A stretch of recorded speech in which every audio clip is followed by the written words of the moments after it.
बिस्मिल्लाहिर्रहमानिर्रहीम दोस्तों, अस्सलाम वालेकुम। Sprinkler and drip irrigation expert YouTube channel में खुशामदीद। दोस्तों, आज हम आपके सामने एक और रेन गन का ट्यूटोरियल पेश कर रहे हैं। ये तुर्की से इम्पोर्टेड है और इसको डूकार 100 के नाम से जाना जाता है।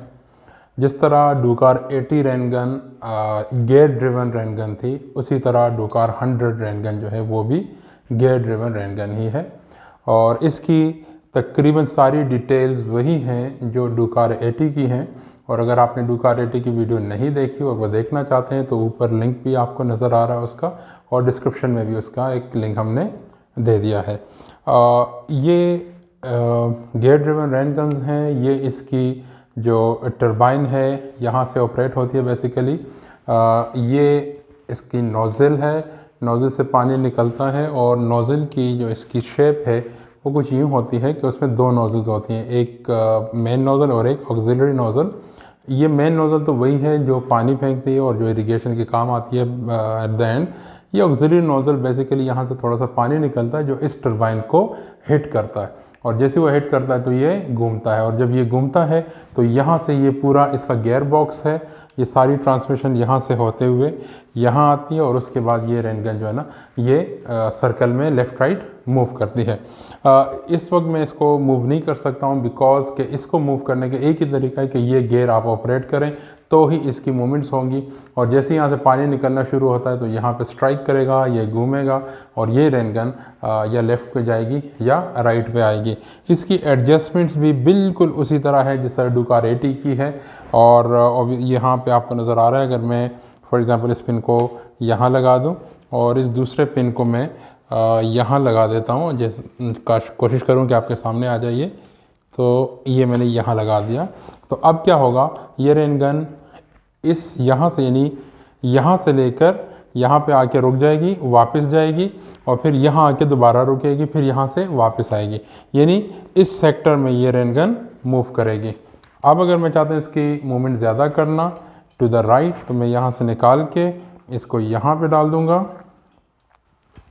तो अब ये क्या करेगा, इस पिन से शुरू होगा, यहाँ तक आएगा और फिर वापस जाएगा।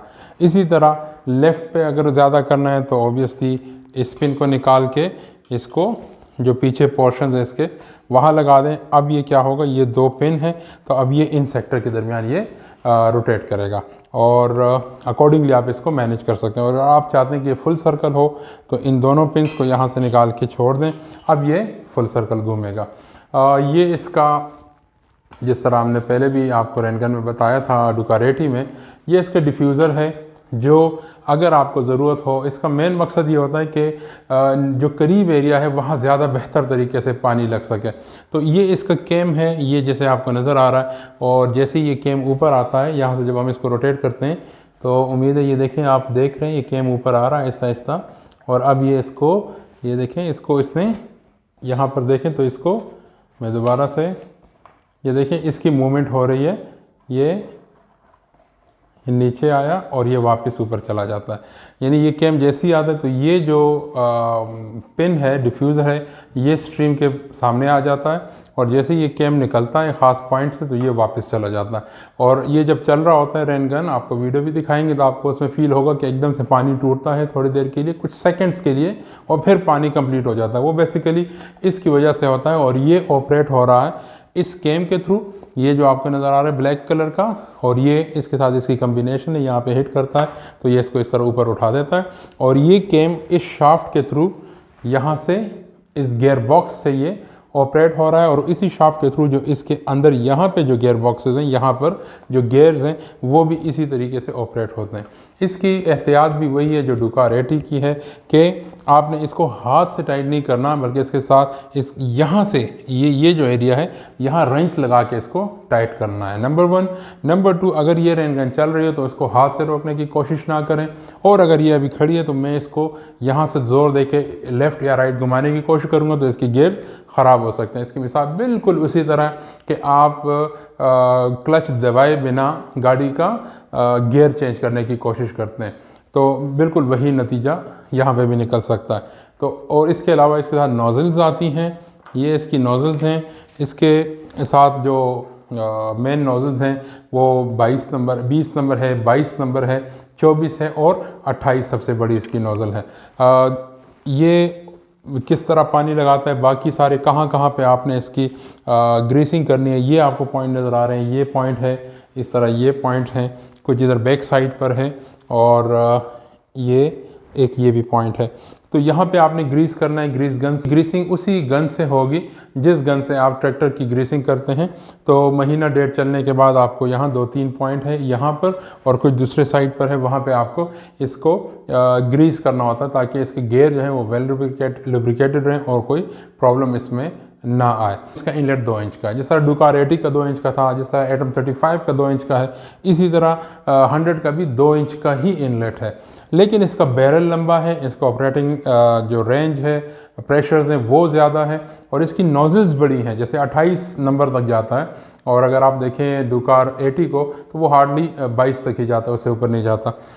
76,000 लीटर एक घंटे के अगर मैं इस ग्रेन गन को प्रोवाइड करता हूं और नोज़ल पे 7 बार रखता हूं तो ये तकरीबन 170 फुट दूर पानी फेंक सकता है एक साइड से। यहाँ आप खड़े, यहाँ से दूर ये 170 फुट पानी फेंक सकता है। और आपको 50 से 60 हार्स पावर के दरमियान कम से कम मोटर चाहिए जो इसको ऑपरेट करे, तो तब ये जाके 170 फुट रेडियस आपको, यानी एक साइड पे 170 फुट पानी ये फेंकेगा। ये तो इसकी है मैक्सिमम रेंज, लेकिन हम इसको कभी भी मैक्सिमम रेंज पे डिज़ाइन नहीं करते, यानी कि किसी भी प्रोडक्ट को उसके मैक्सिमम लेवल पे नहीं चलाया जा सकता। समवेयर ब्रेक इवन होता है, उसका एक ख़ास पॉइंट होता है, वहाँ चलाया जाता है ताकि उसकी लाइफ भी लॉन्ग हो। हम जब इसको डिज़ाइन करते हैं तो हम इसको मैक्सिमम नोज़ल 24 के साथ या 26 के साथ डिज़ाइन करते हैं, बाज़ औक़ात 22 के साथ भी करते हैं। मेजॉरिटी 24 के साथ हम इसको डिज़ाइन करते हैं और नोज़ल पे हम तकरीबन 4 से 4.5 बार का प्रेशर प्रोवाइड करते हैं और एक घंटे में तकरीबन 48,000 लीटर इसको हम पानी प्रोवाइड करते हैं। तो तब ये जाके एक साइड पे, यानी ये यहाँ पर है और एक साइड पे यानी रेडियस में 140 से 150 फुट रेडियस में ये पानी फेंकेगा। अब जब आपको 140 से 150 फुट रेडियस में पानी चाहिए तो उसकी रिक्वायरमेंट क्या है? सबसे पहले तो ये कि जो नीचे मेन लाइन डलेगी वो कम से कम 4 इंच की होगी, कम से कम, ज़्यादा भी हो सकती है लेकिन कम से कम 4 इंच की होगी। और इलेक्ट्रिक मोटर जो है वो 15 से 20 हार्स पावर के दरमियान लगेगी इसको। और डीजल इंजन की अगर बात करें तो रूटीन में आप समझ लें कि 36 से 40 हार्स पावर के इंजन इसको रिक्वायर्ड होगा। लेकिन मैं पर्सनली, मेरे ज़ाती ये एक्सपीरियंस है और मेरी ज़ाती राय है कि अगर आपने इसको इलेक्ट्रिक मोटर से नहीं चलाना तो फिर आप इसको ट्रैक्टर से ऑपरेट करें ताकि इकोनॉमिकल रहे, क्योंकि डीजल इंजन बहुत बड़ा हो जाता है, महंगा भी हो जाता है। तो ट्रैक्टर के साथ फिर ये ज़्यादा अच्छा सूटेबल रहता है। और दूसरा ये कि अगर नीचे जो 4 इंच का पाइप है आप उसको 4 इंच नहीं डालते, 3 इंच डालते हैं तो फिर हार्स पावर बढ़ जाएगी। कितनी बढ़ेगी वो तो कैलकुलेशन के बाद ही पता लगेगा। और दूसरा ये कि अगर 4 इंच का भी डाला और बहुत लंबाई में बहुत ज़्यादा दूर लेके जा रहे हैं, यानी 1000 फुट 2000 फुट, तो फिर भी इसकी हार्स पावर बढ़ सकती है। तो ये मैं आपको मिनिमम बता रहा हूँ कि 4 इंच का पाइप हो, 4 से 4.5 बार का नोजल प्रेशर हो, 48-49,000 लीटर एक घंटे का पानी हो, तो ये एक साइड पे 140 से 150 फुट पानी फेंकेगा। और इसकी जो नीचे पाइप डलेगा कम से कम वो 4 इंच का डलेगा। इलेक्ट्रिक मोटर लगानी है तो 15 से 20 हार्स पावर के दरमियान डिज़ाइनिंग होगी। डीजल इंजन अगर लगाना है 36 से 40 हार्स पावर, अगरचे मैं रिकमेंड नहीं करता। और अगर आपका बिजली नहीं है तो फिर मैं रिकमेंड करता हूँ कि आप इसको ट्रैक्टर से चलाएं। तो 40 हार्स पावर का, 60 हार्स पावर का जो ट्रैक्टर वो इसको फिर बहुत इजीली चला सकता है। बाकी इसकी जो मेंटेनेंस और दूसरी बातें हैं वो एग्जैक्टली वही हैं जो डुकार 80 की हैं। और जिस तरह मैंने कहा कि उसके लिंक ऊपर भी लिंक आ रहा है और डिस्क्रिप्शन में भी उसका लिंक मौजूद है। तो दोस्तों, उम्मीद है कि ये वीडियो आपको पसंद आई होगी। मुझे इजाज़त दीजिएगा। Thank you very much. अस्सलाम वालेकुम।